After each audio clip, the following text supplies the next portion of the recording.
Get comfortable with English in comfort. This is your English listening practice podcast to help you learn and improve naturally.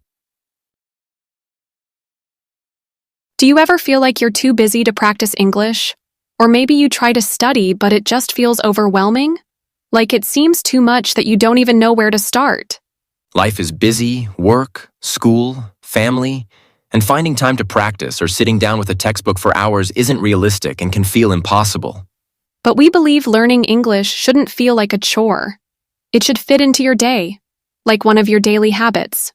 Oh, I'm Emily, by the way. And I'm Liam. This is English in Comfort, the place where you can learn English while you relax, lie down, or even while you sleep.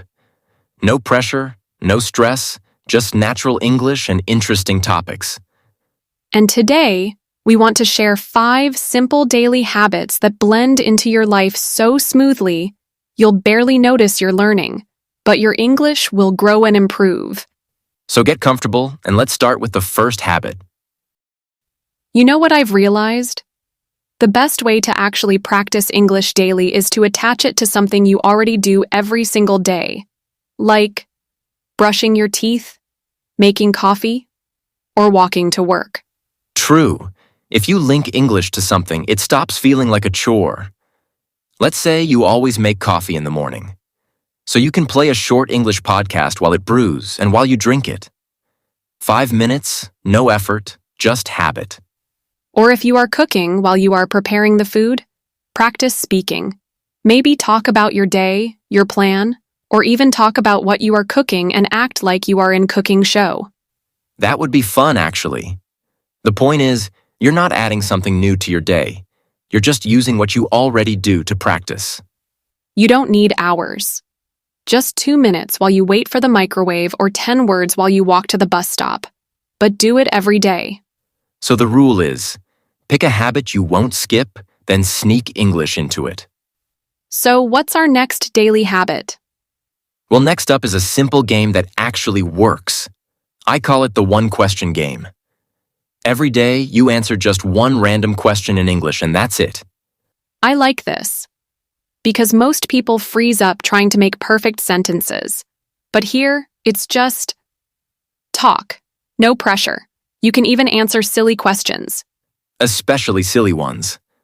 The point is not to give some perfect textbook answer. It is to get words coming out of your mouth. Could be, what's the worst haircut you've ever had? Or, why do we say tied up when we're actually busy? Like any question. This way, you're just talking. No right or wrong. That's right.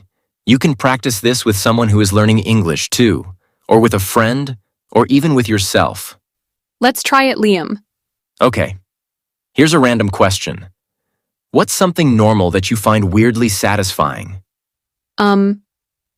Okay. Let me think in English. I actually love folding laundry. Like, when all the towels are warm from the dryer and you get those perfect folds, and everything smells clean. I don't get why people hate it so much. Maybe it's because I'm usually watching something while I do it, so it feels productive, but also chill?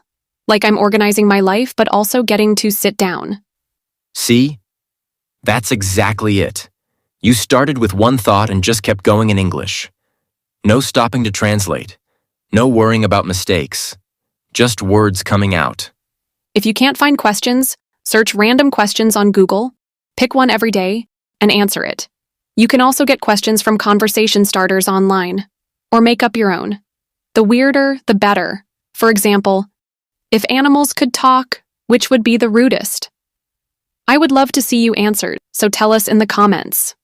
Or drop your favorite weird question in the comments. We'll see some fun answers. All right. Daily habit number 3. Absorb. Absorb English every day as much as you can. This habit is so simple and really useful, but people often overlook it. Your brain needs daily English exposure, even passive listening counts. Yes. Think of it like exercise. Even 30 minutes of listening to an English audio daily makes a difference over time. The best part about this habit is that you don't need to sit and study. Just have English playing while you do other things, cleaning, working out, or whatever you're doing. and let your brain absorb English. Your brain absorbs the rhythm and flow subconsciously. After some time, you will notice that your pronunciation improved dramatically without formal practice. It's like how kids learn. They don't study, but they learn through constant exposure. The key is making it daily. Podcasts, audiobooks, even leaving the TV on. Or through listening to news daily. It's really helpful. Yeah, it is. Or simply pick content you genuinely enjoy. If you're into podcasts or into football, find sports commentary. Enjoyment brings consistency. Okay, next habit is write down what you learn. When you write down what you learn in English, you remember it better. Simple as that. Yeah, as simple as that. You might think this is way too simple and not that useful.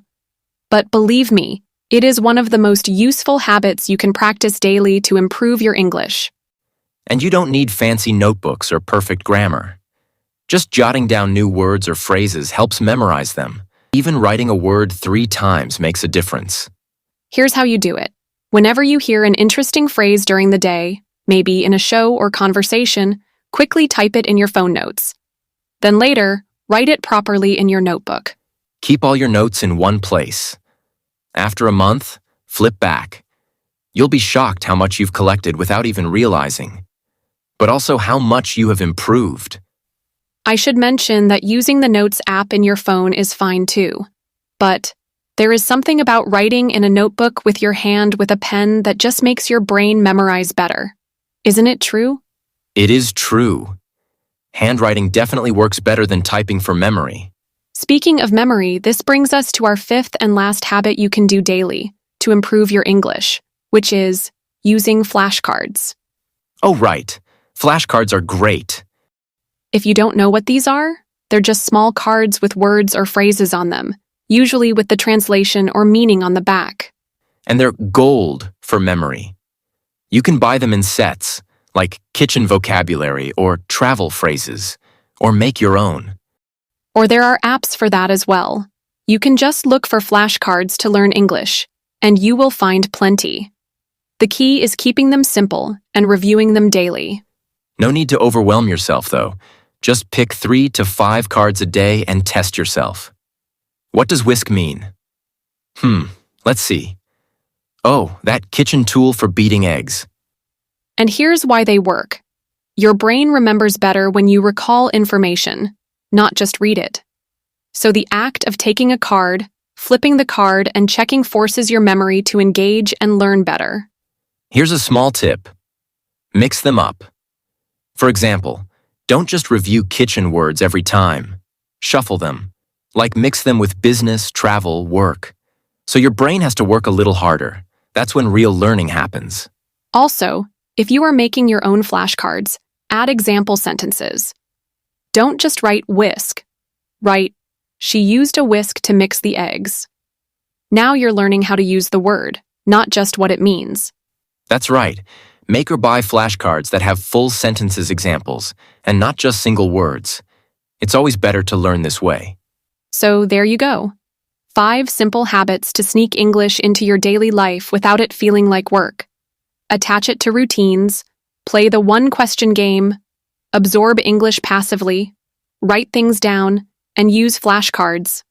We want to hear from you. What daily habits have helped you improve your English? Maybe it's watching a specific show or chatting with Siri. Drop your favorites in the comments. Your tips might inspire someone else. And if you liked this, hit subscribe so you don't miss our lessons. Thanks for hanging out with us.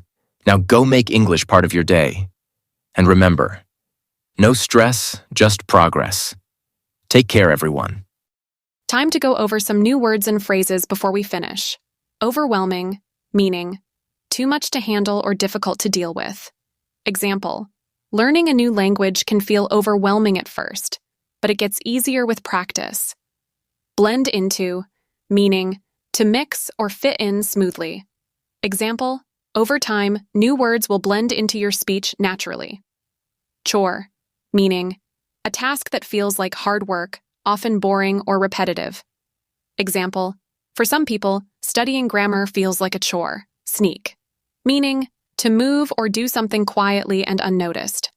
Example, he tried to sneak some English practice into his daily routine. Silly, meaning funny or not serious. Example, don't worry about making silly mistakes, it's part of learning. Subconsciously, meaning without realizing it on a deeper level. Example, after hearing a word many times, you start using it subconsciously. Overlook, meaning to fail to notice or consider something. Example, many learners overlook the importance of pronunciation. Jotting down, meaning quickly writing something to remember it later.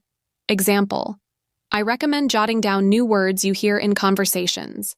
Keep practicing, and soon, these words will feel natural to you. Thanks for listening. For more English listening and speaking practice, subscribe. Keep improving your fluency with real, everyday conversations.